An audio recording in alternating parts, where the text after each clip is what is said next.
Buying a home is more than just a transaction. It's a journey. And for many, it can feel overwhelming, confusing, and even a little scary.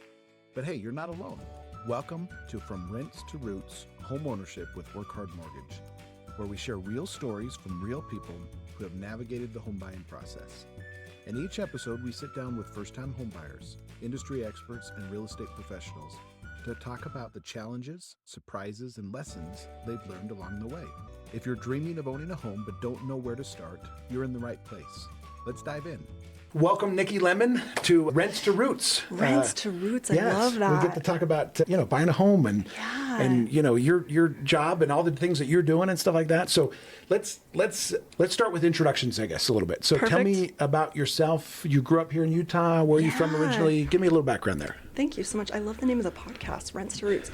Nikki Lemon. I was born and raised in Vernal, Utah, northeastern Utah. Yeah. Returned there to raise my kids.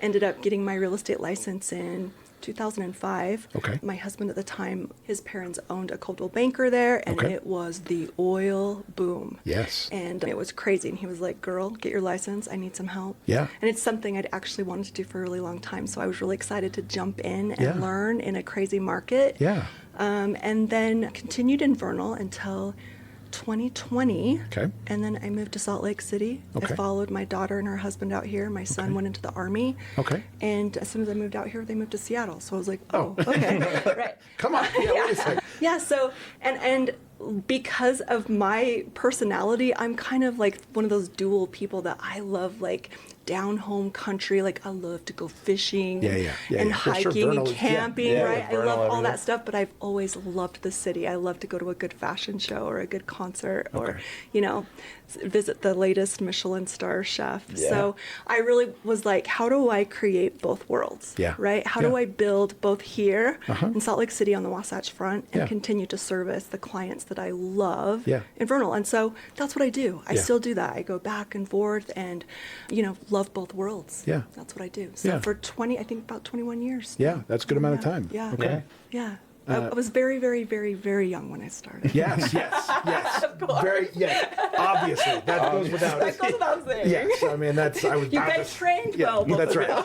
Well, okay, so tell me, so when you moved to Salt Lake, did you immediately go to Presidio then? No, I actually interviewed with Presidio right away. Okay. It was a really difficult decision for me to make, like, to leave my little mom and pop boutique brokerage in Vernal, but I just felt like I needed to maybe be around a lot more people in the city to learn what I needed to learn. And so I did an interview with them first and then went a different direction, but it didn't last long. About a year later, I was like, and Jen was funny. She was like, I knew you'd be back. Welcome back. So, Welcome back. Yeah. And since then, I'm on leadership.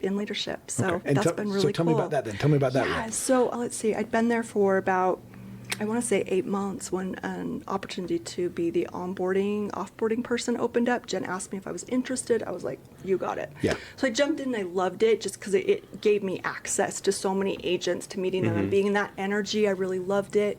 And then about a year and a half later, last January, they invited me to be on leadership. So they pulled me up and they're like, we don't know what title it is, but just do all the things you're great at. So I kind of still oversee all the onboarding, offboarding, but a lot a lot of the operations and they call me Director of People and Culture. Okay, so, that's awesome. I like it. Yeah, I like it. That's what I do. And I love do you it. like that role then? I mean, so you're not out in the field as much. I mean, are you still doing that? I guess, or Yeah, it's been a difficult juggle. I think, and I think that because my personality is like all in. If someone hired me to do a job, you bet I'm going to give you everything I have. And so I think the difficulty for me has been trying to balance and say, okay, which hours am I willing to commit to my own business? And it gets really hard and tricky, but I've learned ways to do it. And so if I have a client in Vernal that needs to see a home, I get up at 3 a.m.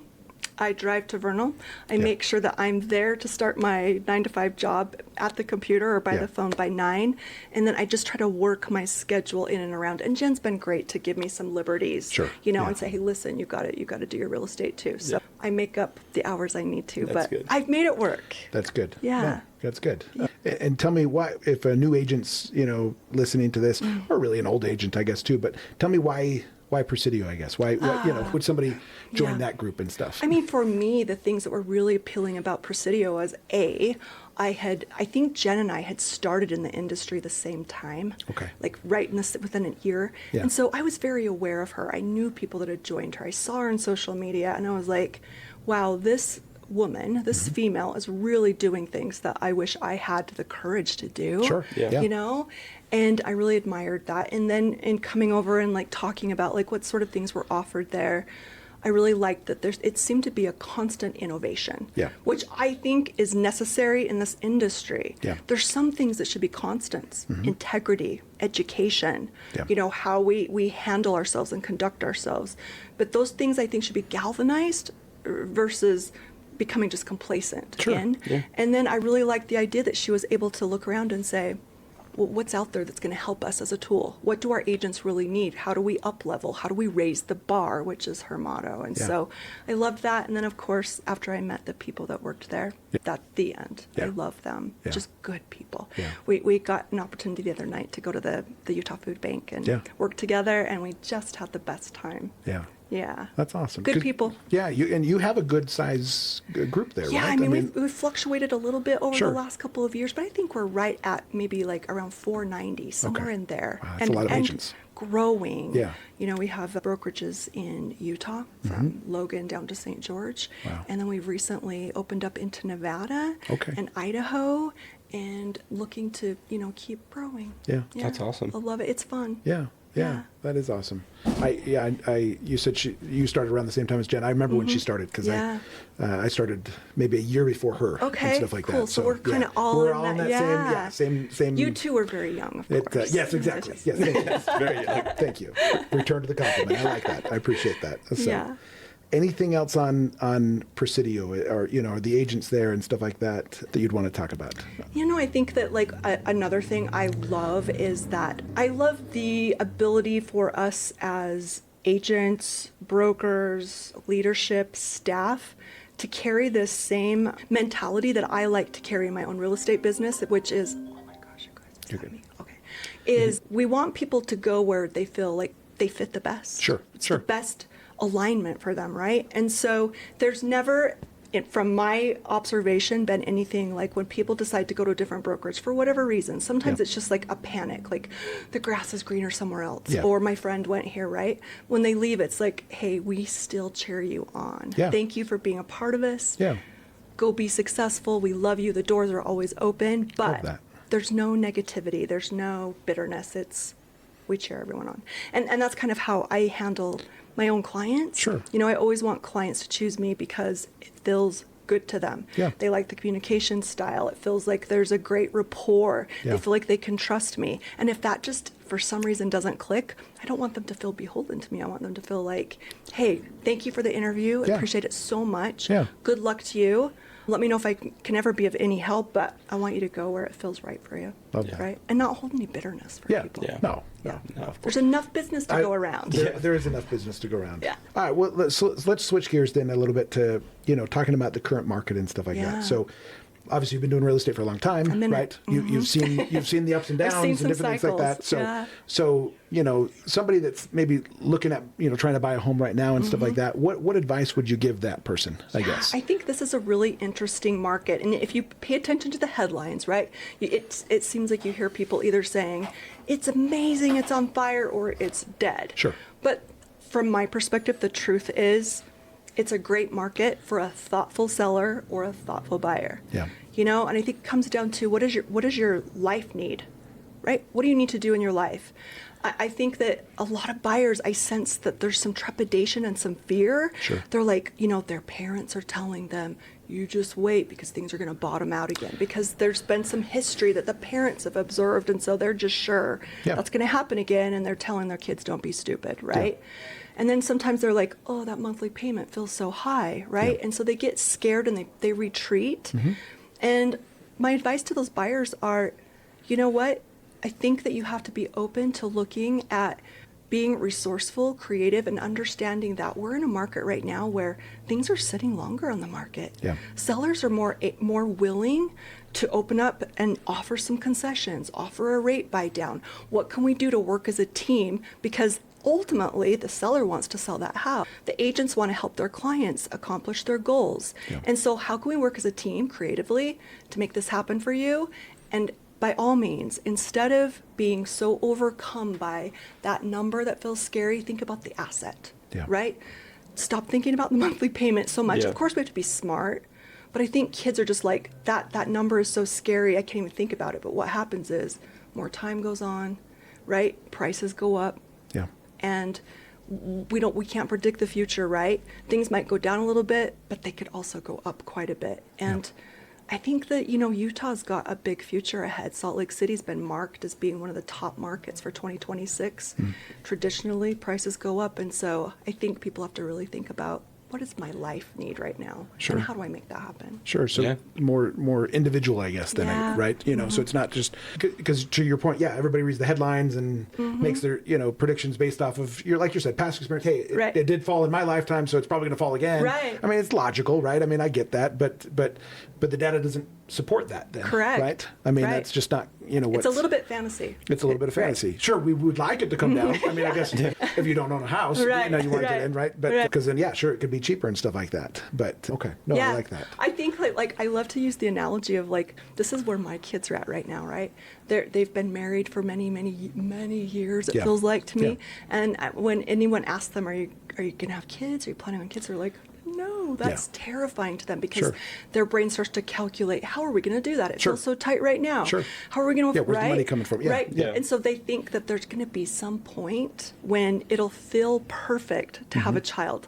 And so I think sometimes they imagine that there's going to be like this moment they wake up in the morning, they're like, oh, I feel like I have so much energy and so much money. Yeah. Let's have a child now, right? And it just isn't reality. Well, so I love that example. So apply that then, I guess, what you're trying to say with housing and stuff like Yeah. that. So tell me, Yeah. so I mean, you're saying that it's just not going to be super easy. That people are just going to happen, or apply that, I guess. I think that you can't compare having a child now to having a child in the 50s or Yeah. even when I had a child, right? It's different. Yeah. The world is different, but the basics still remain. We're humans and we have needs, right? Yeah. And life is short. And the one certain is that we're going to have an end to that life. And so what do you want to make of it?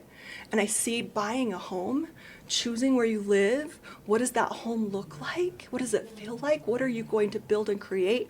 Are you going to retreat and freeze and be paralyzed and scared? Or are you going to open yourself up to possibility? Yeah. Right? And being thoughtful about it. Yeah. And saying, what is possible? And who can I get on my team? That's a smart lender, a smart realtor, Yeah. smart advisors and mentors to help me figure out how to do this Yeah. because it's possible. Yeah. Yeah. No, I love that. Yeah. So Caleb, you're of the age of a lot of first time Yeah, homebuyers. I Yes. am. Sorry, we're talking about your No, people right now. I'm loving it. I'm learning so much right now. So so tell me some of your fears or any questions Yeah. you would have, or talk to me about, because obviously you're of that age of, I mean, you could try to buy a home soon if you wanted, Yeah. kind of thing and stuff like that, I guess. But maybe any questions you have, or just things that you're in this market, so you're maybe a little different than the average person. But yeah, I think I'm in the same boat though as a lot of people. I guess like our concerns. I've been married for about coming up on 2 years now, so, and we've definitely like looked into it. But I think a lot of the same, like what Nikki was saying over there, like just like the fear of Yeah. like, wow, this is a lot, and like it's a really, really big decision. And so it's like, I don't know, like we want it to work out exactly how it's supposed to work out, I guess. Yeah. And it needs to like line up really well and everything Yeah. else like that. So I think that's kind of the, like what you were saying, a Yeah. lot of like that fear that comes in of being like, yeah, like I guess I don't know if it's the right time right now, or I don't know, but I mean, do you find yourself waiting, Yeah, for that? Well, I want everything to be perfect, or Yeah. is that kind of Yeah. I mean, I think that before I started doing this job, I think that was very much like that. It's like, well, it's going to be so expensive, and like I don't know if we have the budget for that, and everything like it's tight right now, Yeah. and everything like that. But that's just kind of the normalities of when you get married and you're first married and everything. So trying to figure everything out, but yeah, I think it's a lot of and I think a lot of people my age have that same.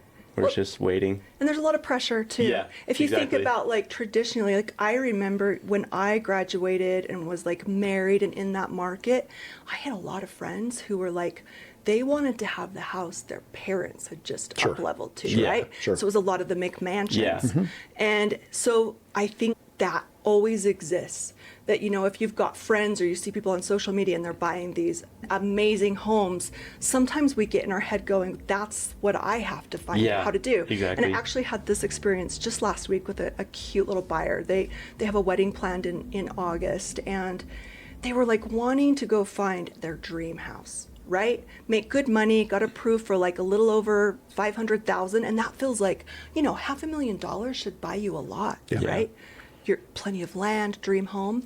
So we made an appointment to go see what they hoped that was going to be, but when we got inside, it was in horrible condition, so bad. And then you could just see they were just defeated. Like, Sure. oh, we were hoping this was our dream home. Yeah. But the reality is, we probably have to sink 150,000 into this home to make it livable for us. Yeah.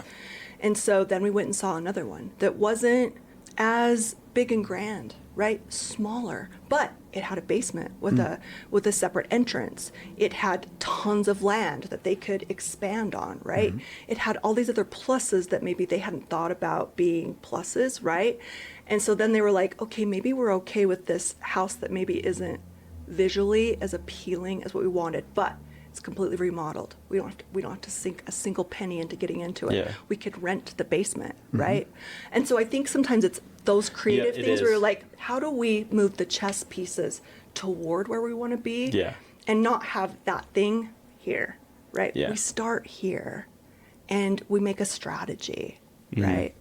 Yeah, I think for me at least, it's like you want to be good at something and like right as you get into it. Yeah. You know, and like this job has taught me a lot is like in that it does take work and it takes some time to set up, especially in this industry and everything Yeah. like that. And I think applying that to like life and stuff like that as well, like with a house and everything, it's like you're not going to go and get a huge house right off the Yeah. bat. Like you're going to have to start little and then Yeah. work your way up to that. So And it's difficult when you, Yeah. I think especially for females, I notice this a lot when we get really like in our head a little bit about the fantasy of the home, right? And we want it to be so like Instagram perfect, right? yeah. But the reality is sometimes we have to go, how do I get there? How do I Yeah. start with this? And how do I help our home provide what we need for our life, for our daily routines, right? It makes sense. We're not house poor. And we have an asset that we're growing and appreciating and changing and being smart about the strategy, about what do we put into it, right? Yeah. And that later on, we make it Instagram worthy, right? But Yeah. sometimes we can get trapped in the, Yeah. this isn't so Well, great. I also like what you said though so that example you gave of the buyers, they had in their minds one Yeah. thing, right? And but luckily as you went through the process, that changed, right? Yeah. And so I guess maybe the advice I would give to any buyers is, hey, just get in the game. Just Get get in the out there game. and do it. Yep. Because I think a lot of times we want, hey, I have my Yeah. map and I'm going to follow this plan Yep. and really like, no, I mean, have a plan. I'm not saying that's bad, but know that you're going to probably change. Be a little flexible Exactly. and open, right? And you don't know what you don't know until you Until get, you in the get game, into it. right? Yeah. And so that's why working with a good agent, like I said, as far as helping you to kind of see, okay, hey, you had in your thought this way, but yeah, maybe let's pivot a little bit. Yeah, absolutely. So I think that's a great example, and obviously a good agent that you're doing that because you're helping that buyer pivot a little bit, right? Yeah, and, so and it's hard to do that as an agent sometimes. I feel like there's this balance that I find I'm trying to always walk, which is don't pressure them. Give them space to kind of go through this process and and you kind of watch and listen and ask a lot of questions Yeah. so that you can be there to assist, right? But sometimes you can see people like, you're like, oh my gosh, if they don't do this, they're going to regret it. Yeah. And it gets really hard because you're like, these people don't really know me and my Yeah. huge history, that I'm not a salesperson. And sometimes it takes having a conversation where I have to say, listen, I promise you, I'm not a salesperson. I'll show you homes for 2 years if you Yeah. want to look Yeah, at homes sure. for 2 years. But I've seen this happen before. And rarely do I see opportunities like this. I'm just asking you to just like open your mind up to it. Think about it from a different angle, talk about it, and then you have to give them space. And then if they decide to still not do that, you have to respect that. Yeah. Right? Yeah. Yeah. But it's hard sometimes to say the things that are in you that you're Sure. like, oh, I've seen this before, Yeah. you know? Yeah. Yeah. Which is why they're paying you also, I mean, for Right. that expertise Right. though, right? I mean, I mean, Yeah. ideally they want that knowledge. Absolutely. Yeah. And so hopefully, It's maybe in how you present it. correct, exactly. Yeah. Maybe be tactful, Yeah. right? I mean, nobody likes to be. Don't be stupid. Exactly. But you can say it in a nice Yeah, way, exactly. right? What about any creative? So you mentioned. So is I guess here's a question: Is it a buyer's market then right now? I I guess think would you it's say both a buyer's and a seller's buyers? market. Okay, buyers I and sellers. do. So Yeah. so what kind of things are you doing? From a creative standpoint, or what does that mean? I guess Yeah.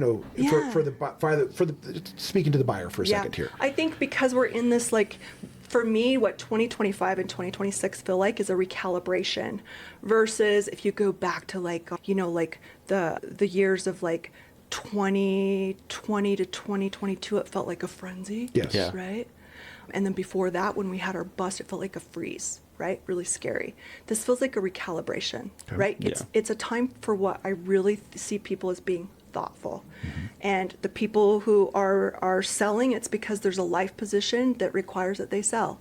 And we feel like we've seen sellers with those golden handcuffs on Yeah. for years, right? They're like, why would I let go of a 3% interest rate on Yeah. my home Yeah. and go get in something for 7%? Yeah. And you have to have conversations, well, is there equity in the home and does this make sense for you, right? Yeah. And for buyers, it's like finding those situations. And I think that's another value add for an agent who is experienced and knows their market, knows their community, who is really like they're going on the tours, they're paying attention to what's coming on the market. They know who the sellers are. They're talking to the agents. They know the scenarios, the situations. They know what negotiation room there is, right? Yeah. What's the seller, what are their needs? What is their timeline? What things are important to them? If you have an agent who will have conversations, deep conversations with the listing agent, knows what the seller's needs are, takes those into consideration, they're important, and then you're talking to your buyer, you know what things are important to them, and you're having a team meeting with your buyer and their lender. You're a team, right? And that everybody knows exactly the players and how it works. Then you can talk creative strategy and say, what do we need to do here? What's most important? Do you need money for the down payment? Do you need a rate buy down? Do you need your closing costs paid? Do you need your brokerage concessions paid? What things are important and what is your timeline like? And then you kind of like map those things out, and then it feels like a Venn diagram to me, Yeah. honestly, where everyone's got their circle, and it's where does that Venn diagram line up? Sure. Yeah. So where everyone is served, right? And so I think it just starts with like you said, jumping in, Yeah. being open, talking, not withholding, right? Not freezing. Yeah. Yeah. Love that. Yeah. If somebody, so switching gears, I guess, to a seller. Yeah. So is it a good time to sell? Is my home going to sit for a while if I try to It's sell gonna right sit. now? What, Yeah. I mean, what Yeah. do we know, like average time, and what creative ways we can try to sell a home right now? Totally. Right now, we're seeing homes sit 70 plus days Okay. on the market, right? And we've got, I think we're just under 18,000 listings. Okay. I mean, things are sitting. So it's a different conversation with the sellers. And what I'm finding is that a lot of sellers have this memory that they remember the frenzy, Sure. right? Their Yeah. friends down the street sold their home for X amount and it sold like that. And so yeah. they're like, my home is the same as that home. Yeah. That's all they think. Yeah. They don't think about the market. They don't think about the timing. They don't think about what's going on. They just go, home compared to that home. Yes. My home's actually better, so I should get more. It's always Yeah. better, right? It's always better. Right. It's always better. Right. That's what I always hear. Exactly. Oh, ours is a little Yeah. nicer. So. And it's very emotional, right? Yes. You see sellers who are like, well, my grandfather built those cabinets, Sure. so they're Sure. it's very emotional, and so you have to find ways where you can have logical talks where you're able to analyze and break things down and get them to understand that the more you open up the funnel, right? You want to make your home as visible to everyone. You want to have as many buyers able to buy that home as possible. And I'll tell you, I've had a lot of difficult conversations just in the last probably year, current to current, with sellers who are like, it feels much worse than when I bought this home. Why Sure. does it feel so heavy? Why does it feel so like there's no justice here? It feels like things were a certain way when I bought the house, and now you're telling me they're this way. That now, when I sell it, I'm probably not going to make as much money, and I'm going to have to pay this, and this. Yeah. Right? Wait a minute. It doesn't feel fair to them. So you have to explain it to them. And so I literally will get out a piece of paper and draw a funnel and go, here's what we want to do. Yeah. Here's how we want to open up to as many buyers as possible. And then we're going to do this. And then we're going to do this because we want to sell your home, right? And we want to sell it as quickly as we can and for as much as we can. And if we price it too high, traditionally what's going to happen is a year from now, you're going to do a big drop, you're going to lose more money, and the house is going to be stigmatized. Yeah. Yeah. And so speak to that for a second, because maybe a lot of people don't understand, hey, no, I want to list it for the most because I want to get, let's put it out there and stuff like that. Why is that maybe not always a great strategy, I guess? I've never seen it really be a good strategy. And sometimes you have to, as a listing agent, it's really important that, just like we talked about with the buyers, you have those conversations, right? But at the end of the day, they get to make the decision and they're your boss, right? And so I'm not the kind of agent who says, if you don't price it here, I'm not going to list it for you. Sure. I'll take the hit, right? Yeah. And if people look at my sign sitting somewhere for years and go, what's wrong with her? I'll be okay with that, right? Sure. Because at the end of the day, I'll try to help my client, but I will be very honest with them up front and say, I want you to recognize that we had this conversation, and this is where I'm telling you it's going to sell. And if you decide to price it here, this is what's going to happen. And you have to explain to them that it's a psychological phenomena that happens with buyers and observers. Even if people are not actively looking to buy a property, just driving past the sign, just seeing it pop up on social media, dropping the price, they assign a stigma to it and go, something must be wrong with it. Sure, because it's sat for X amount of days. It's sat forever. Yeah. And also, it sets an expectation. There's a lot of studies done on this, and they're fascinating. People, when they see things drop, they go, they dropped that then, they dropped it here, they dropped it here.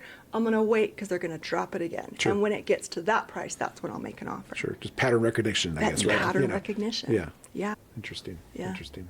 So again, it's good to have a good agent and That stuff knows like that. things. That Yeah. knows those Yeah. things. Yeah. What have you seen? So I forget when it was, but in the last couple of years here, they had that lawsuit with agent commissions and stuff NAR, like that. yeah. So tell me, have you seen any impact? Yes. Okay, talk to me about that for a second. Yeah, and it's funny. It's had these little, you can see and feel the little things that have worked out. So there's been a lot of changes even since those initial conversations and those initial contracts, right? But conversations, I think, are happening more in line with what they should have been all along, which Sure. is more transparency. Sure. Everybody should know who the players are, what their job is, what they're going to do, and what they're going to be compensated for that job. Sure. I feel like the conversation is much, much harder for me with sellers. Okay. Because again, they remember when they bought the home. Yeah. And typically most of them, when they bought the home, they're like, oh, right? This just doesn't feel great. Sure. So you have to really elaborate on why this is in their best interest. And sometimes it's helpful, I think, to even go into the ecosystem of how a house is appraised. Sure. Right? And that once that house is appraised and has closed, right, we're all aware of those things that are recorded on the MLS if they are, or if you call an appraiser and he shares his information. That house, sell, purchase is built on an ecosystem of things, right? There's lots of things that go into the value of the home. It's not just the bones of the home, right? It's much more than that. And so I think it's a lot of explaining to them. And once you explain it to them and tell them nothing's set in stone if you don't want it to. Yeah. You can have the conversation, you say, let's do a net sheet, let's look at your numbers, here's what I'm willing to do, here's what I think is going to be asked most likely in this price range. Yeah. This is what we're seeing happen. Let's set some expectations here, and then if you want, just know we'll just take it one step at a time. We'll present this, let's see what it is, and if that doesn't feel good to you, we'll negotiate it, and we'll work until it feels right. And sometimes people have to go through a couple of offers before they finally get realistic. Sure. Yeah. Interesting. So there has been some changes then, I guess. There with that have and been a stuff. lot of changes. Yeah. Okay.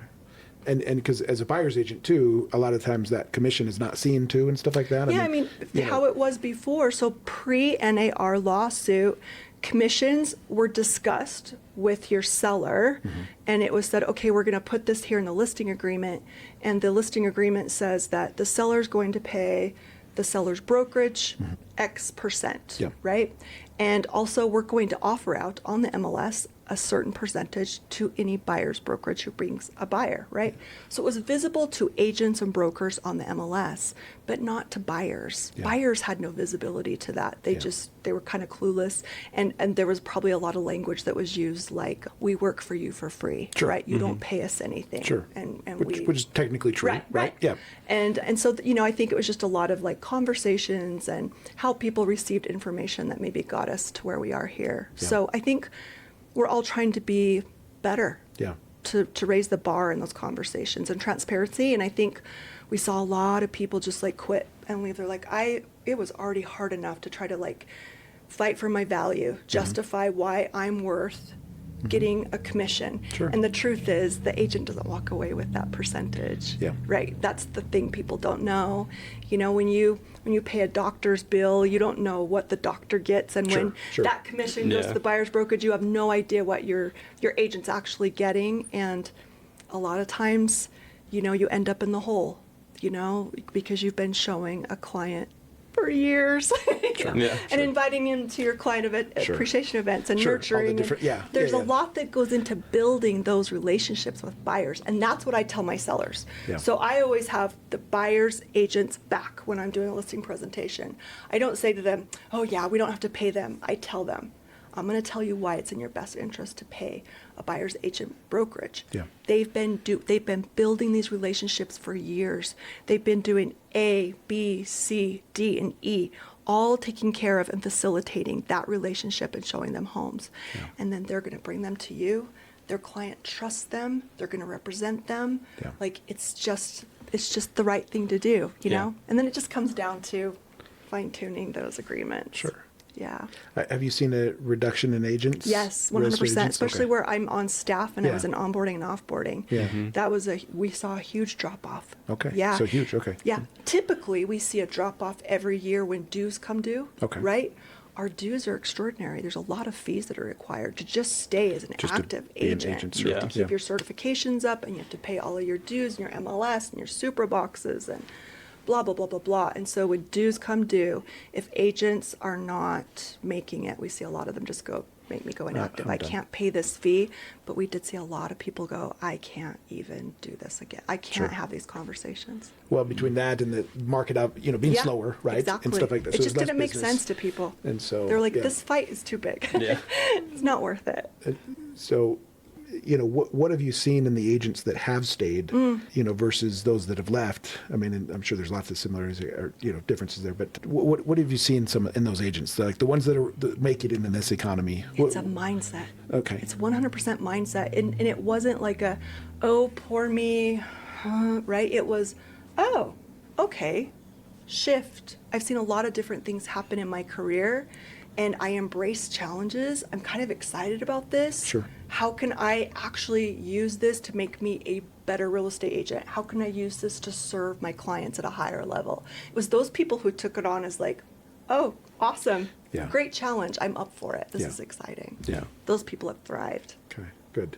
And that's good to see that they have thrived and done well and stuff like that. So, I have a question. Go. So, with people with me that are young and getting into the industry, what would be your advice to them? What would be for young agents and everything like Yeah. that too? Because I don't know. I don't know a lot of people that are looking into doing it, being a real estate agent or anything like that. Yeah. But the people that are they know it's hard and everything like Yeah. that. So what would be your advice to them and to the young people getting in? Because I do work with a lot of people like your age Yeah. as a mentor, and there's a lot of conversations and a lot of things that you should really be looking at, because I just talked about the expense. Yeah. The truth of the matter is, real estate agents work a lot for free. It's just true. And there's a lot of times you'll work with listings or buyers for months and months and months or years and years, and it doesn't ever come to fruition. There's no closing.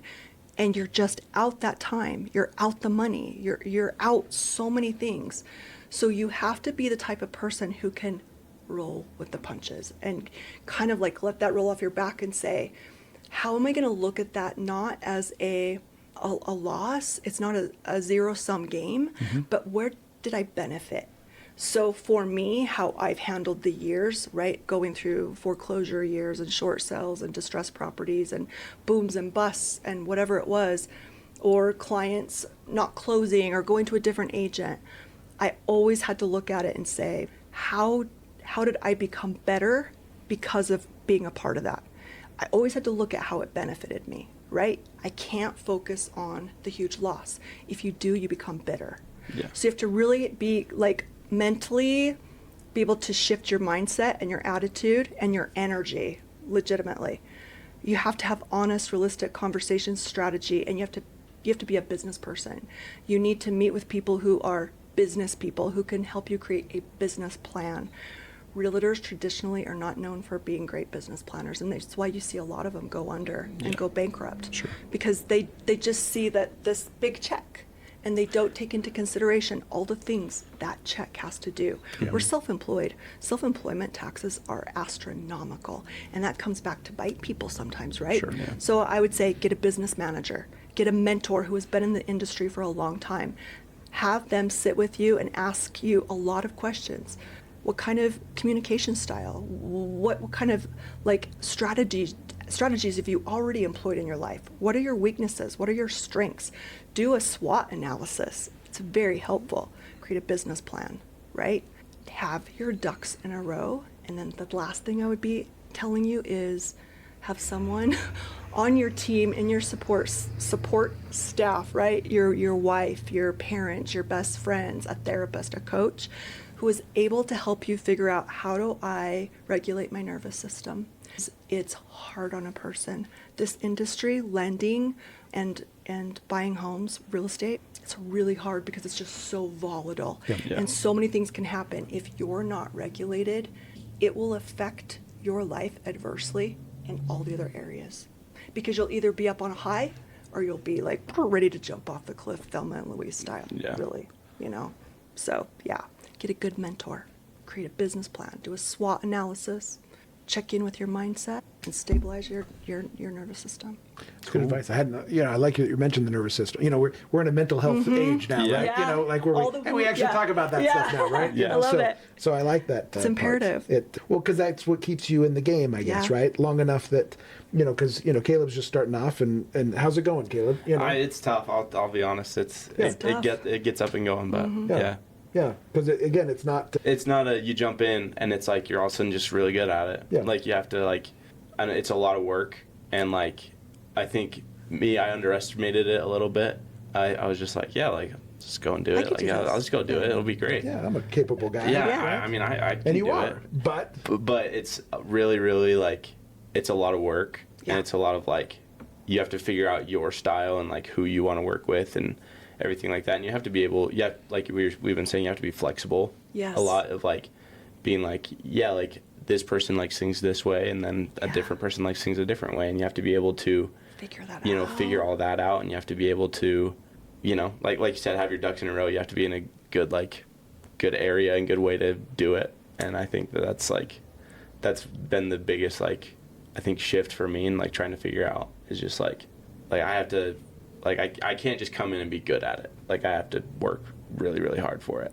Yeah, And, I think it's important to recognize your strengths. Yeah. And be confident in them and build on those Yeah. and galvanize them. But gosh, it's not as glamorous as No, they make it's it not. look on Selling Sunset, is it? Yeah. There's a lot of work to it. And when you're commission based, there's a lot of fear. Yeah, it's scary It's for sure. terrifying. yeah. You mentioned having a good team and stuff like that. Talk to me about why is that relationship with obviously a lender, with a warranty company, with a title company, with all those different people that play into this thing. Why are those relationships important, I guess, as a realtor? This is so timely. I literally, just before I drove here to do this podcast, spent about an hour and a half on the phone with an agent who has just at the end of her rope with a lender whom she's trying so hard to work with and be in this team partnership with, but consistently the pattern is the communication has not been honest. It hasn't been consistent. She feels left out of the loop. And then when she does get caught up in the loop, nothing is what she was first told, or her clients. And what's happening is her clients are starting to distrust her. Sure. Right? And this is really important in any market, but especially for those of us who work in small town markets.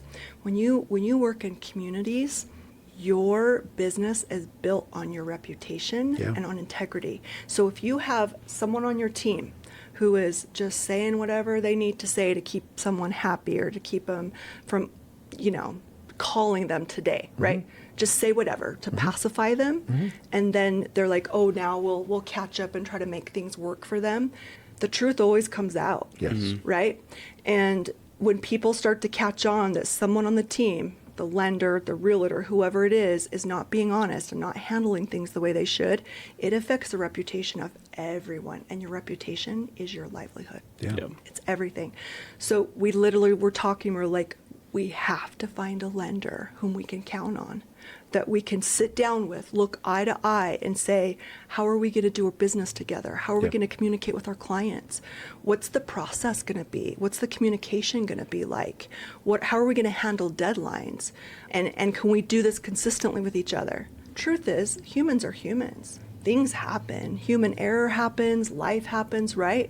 So we expect that things are going to explode once in a while. Sure. But consistently over time, we need people we can count on, right? And you mentioned honesty. I think that, I've been doing this for a long time, and I've seen loan officers that just want to avoid those Yep. hard conversations, Yep. right?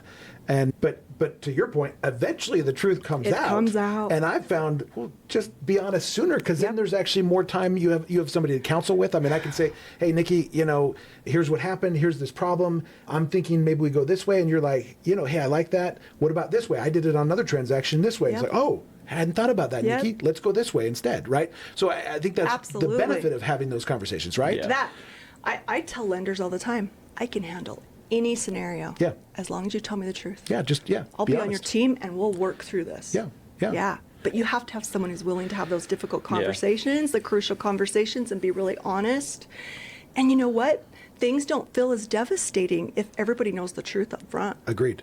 And that we're working Yeah. because we all want the same goal, Absolutely. right? Most everybody in this industry is commission based, right? So we want it to close, Yes. right?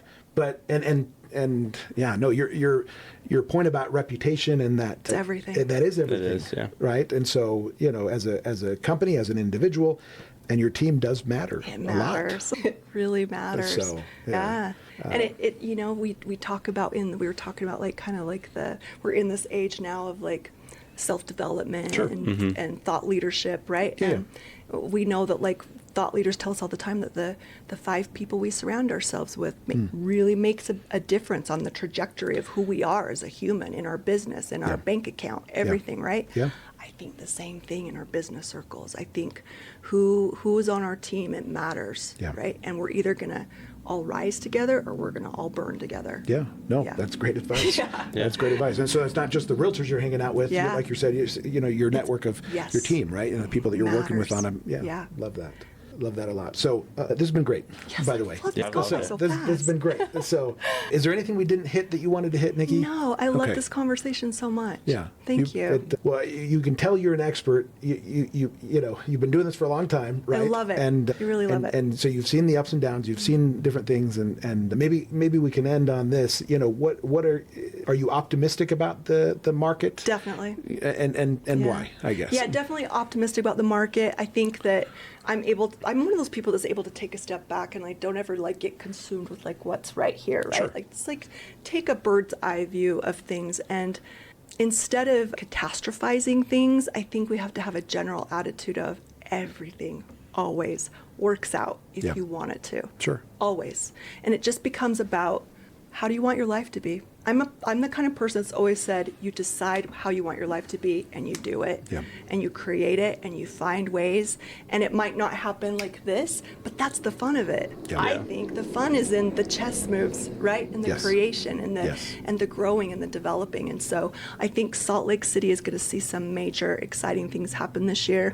I actually rent downtown, Yeah. and I've just noticed that even the rental market is getting very competitive, and Yeah. I think that's going to have an impact on Salt Lake City and the other things that are at play. Sure. And then I think our small town markets, they're so beautiful and vibrant, and they're just going to continue to increase. But I'm hopeful that we're going to get these young people into homes, Yeah. building the kind of lives they want to have. Yeah. Love Yeah. that.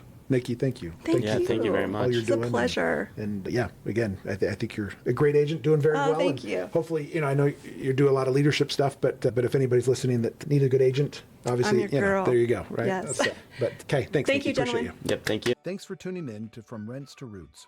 I hope today's episode gave you insight, confidence, and maybe even a little inspiration on your homeownership journey. If you enjoyed this episode, make sure to subscribe, leave a review, and share it with someone who might find it helpful. And if you're ready to take the next step in buying a home or just have questions, reach out to me or my team at Work Hard Mortgage. We'd love to help you on your path to homeownership. Until next time, keep working hard, keep building your future, and we'll see you soon.